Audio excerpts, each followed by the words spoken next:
Yani kesinlikle çıkacak bence ve çıkmalı. Çünkü artık özellikle İstanbul'da yaşayan biri olarak o metropolün kalabalıklığı, o insanların kalabalıklığı, yani bu gerçekten insanların artık kaçamak yerlere ihtiyacı var. Ve doğayla iç içe en sağlıklı, en güzel, bence en korunaklı yer burası insanlar için, öyle düşünüyorum.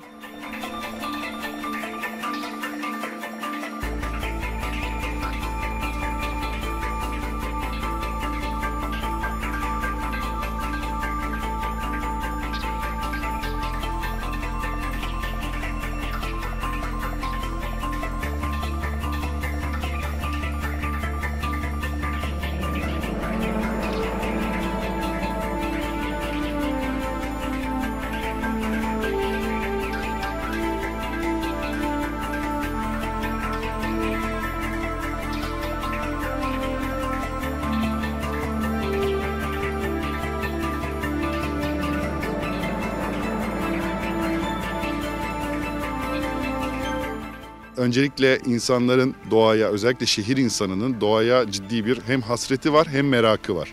Ama bu merak sırasında da bilinmeyen korkutur.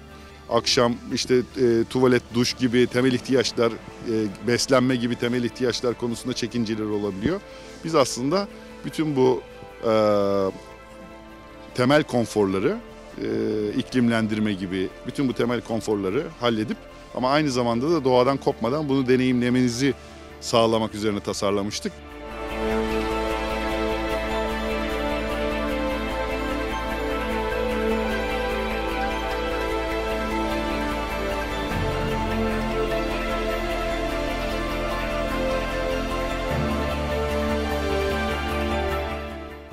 Orman turizmi, işte mantar toplama zamanı mantar, yazın o ormanın daha yeşermeye başladığı zamanlardaki geziler, turlar, okulların buraları tercih etmesi, görece olarak İstanbul'un hinterlandında olduğumuz için oradaki işte kurumsal firmaların veya da büyük okulların buraları zamanlarında tercih ediyor olmaları, seminer zamanı tercih ediyor olmaları, İnada'daki turizm hareketliliğini yılın tamamına yaymaya başladı.